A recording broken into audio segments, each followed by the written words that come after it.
In this video, we're going to talk about the assignments and requirements for the logic model. The logic model is going to serve as a pre-instructional assignment for this course, and it's one of the two assignments that you should hang on to because they will be something that you need to reproduce or give a copy of in the final phases of the MPA program when you have to complete your final student portfolio. What a logic model is and its purpose, the logic model is going to serve as the pre-instructional assignment, and it sets the foundation for the final evaluation proposal that you're going to do for this class. Both assignments are part of that student learning portfolio.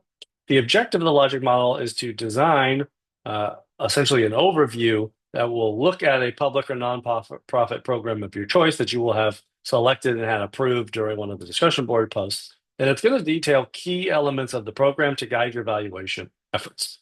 So you're going to choose a program that interests you from one of either the examples that I've provided or one of your own. It can be either. But you'll get approval from me during one of the first discussion board posts. And throughout the semester, you're going to use that program as a guide for your discussion posts, for your logic model, and for your other final assignments.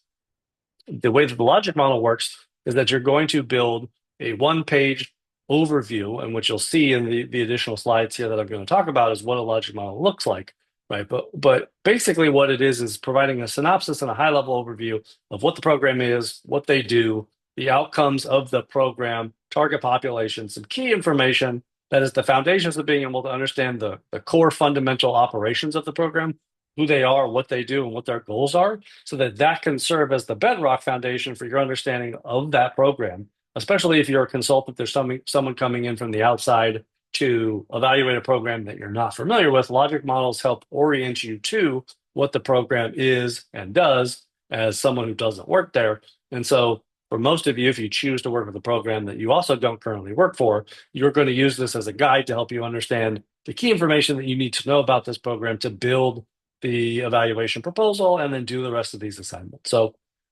as far as resources, obviously there's a module we're going to talk about logic models in a lot more detail. There's a video lecture, there's some readings, and there's some handouts. All of that material is available on Canvas for you, but this is to talk just a little bit about what the assignment is and the requirement of you.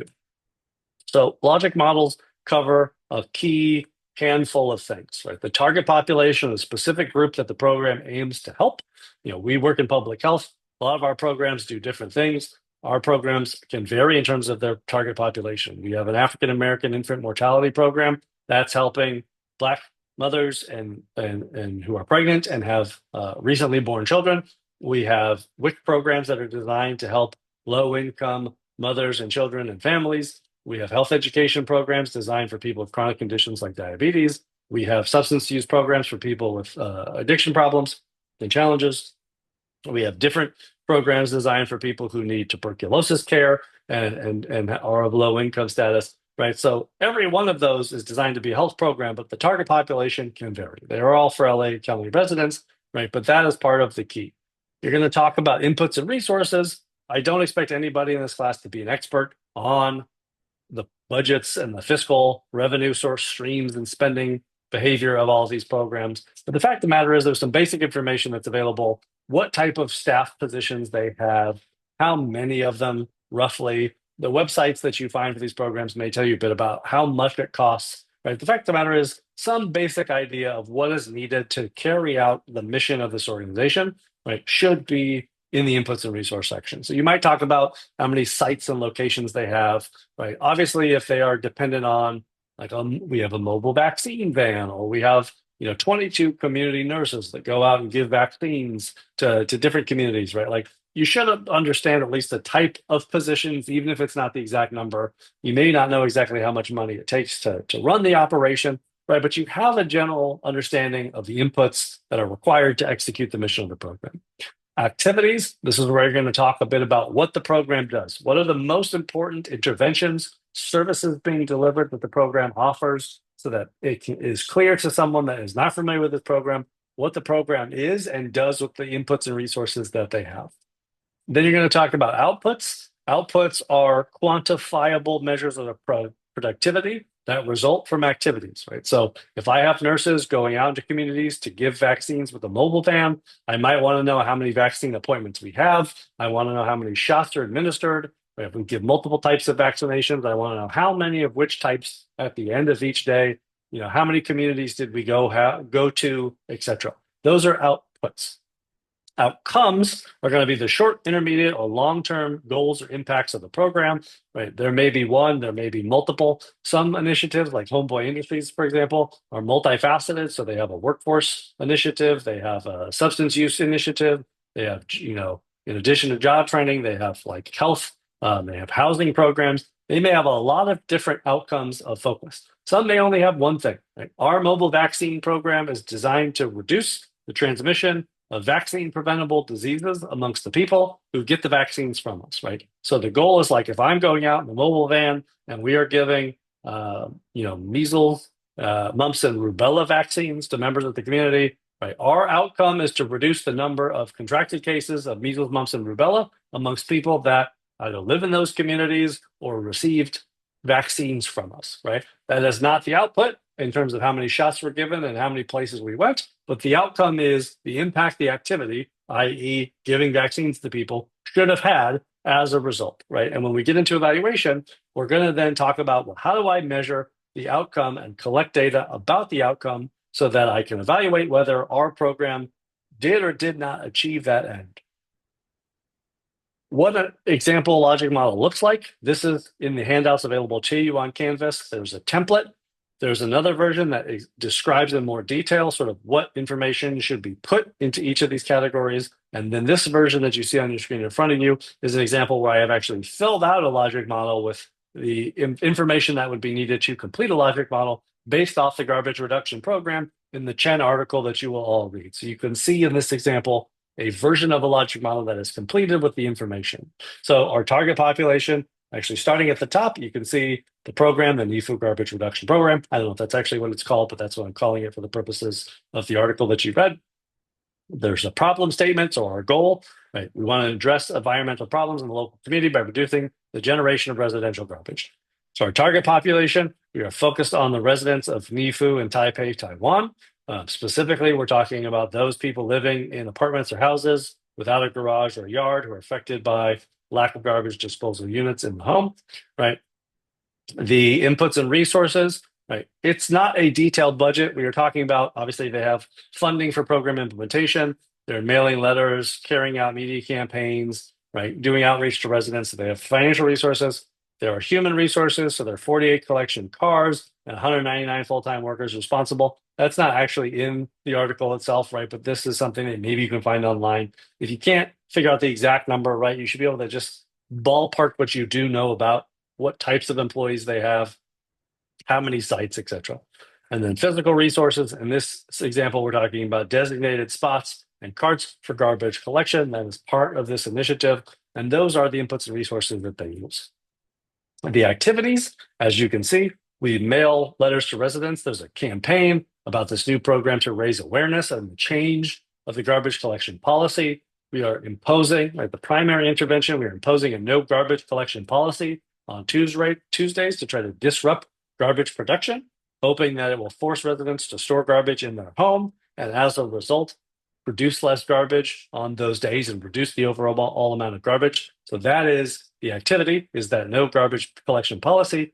And we're also going to do some enforcement to make sure that people are not dumping their garbage at collection spots on Tuesdays in an unauthorized fashion, right? Because the hope is that by having to store their garbage, that they will change their behavior. Outputs. So this is tangible outcomes directly from the activities. We're hoping for increased awareness. Obviously, people should be familiar with the program because we've done this outreach campaign. We are expecting the number of garbage pickup sites to, the number of actual pickups are going to be reduced, right? And so in this example, right, we are going to look at how many people either we're going to look at compliance with the program. So we're going to want to know how many people, how many postcards were mailed out, how many banners were put up in town, how many people were informed about this new policy change, right? Those type of things are going to be outputs for the program itself. Outcomes, however, are not knowing that there's a policy change is an output, right? Having 1,000 people receive mailers in the mail that tell them there's a policy change happening is an output. It doesn't mean that there's actually less garbage production. So our short-term outcome is, right, the storing of garbage in their homes, and the primary outcome of interest is the amount of garbage produced. As you read that article, you will see that they talk about the daily measure of garbage. It is, I believe it is based off of kilograms. It is weight, so they weigh the amount of garbage. Right? The primary outcome of having this new policy is to reduce the amount of garbage produced. If we weigh the garbage every single day, that number should go down if there are reductions in the outcome of interest, which is how much garbage is created. So that is the primary outcome. That is the goal of the activities. The activities, if we do more of them, outputs should increase, but outputs doesn't necessarily mean we achieved our goal, right? For example, right, if I have a nutrition and a well-being program, I may be delivering personal training services. I may be doing webinars and workshops on healthy eating. Right? The number of people who attend or the number of workshops that I put on are outputs from my activities. That is how much services from the program I deliver. Whether those services actually result in anybody eating better, exercising, or being in better shape is unknown until we evaluate our outcomes. And that is a key difference, right? But you should, in your logic model, look at both of those things, right? I always like to think as a supervisor, if I have employees that are doing work, outputs are things I can measure at the end of a workday tangibly to count how much work they did. Outcomes are something that I can't know at the end of a workday without doing further investigation, like an evaluation that tells us if we're meeting our goal. So you're going to take that template, you're going to use the program that you have approved by me in your first discussion board posts, and then you're going to fill it in based off information that's available to you. You can see in this example, again, I have one reference. It is the article itself. For most of these, you might have just a couple of web pages from the program where you're getting most of this information and synthesizing and summarizing into the logic model information that's publicly available on the website. The rubric, so this is how I grade these assignments, and you will see my comments and my scores following in Canvas the same rubric. So much like the logic model has a number of key parts, I'm going to look at, did you answer each of those key components and do a good job? So you have up to 15 total points, 3 points per each of the 5 categories. I'm going to ask you to describe the target population. If you have a good, clear identification of who the target population is for that program, you get 3 points. Then I'm going to ask you about the inputs and resources. You have a relatively thorough list that describes the key resources and inputs. You'll get 3 points for that section. The activities, it's going to ask you, what are the interventions this program delivers? Tell me about the activities that they implement to achieve their goals. You list those in such a way that it's clear and coherent. You get 3 more points. Outputs, again, that next section, and then outcomes. Each of those put into the template and then turned in will get you up to 3 points per section for a total of 15 points. That's the logic model assignment. That's how it's going to be graded. You will just be turning in one PDF assignment after you have filled in that template and finalized it to Canvas to be graded for a total of 15 points. You will use whichever program that you ultimately are going to work with as a result of the first discussion board posts that you will recommend programs you want to work with, and then I will approve and use publicly available information from that program's website. If you work for the program, you would fill it in with stuff that you know about the program because you worked there firsthand. Doesn't really matter which of those, but the fact of the matter is you're going to lay out and fill in a template that looks like this to describe and provide an overview of the program at hand. And that will serve as the pre-instructional assignment for this course, as well as the foundation for building your later evaluation proposal assignments.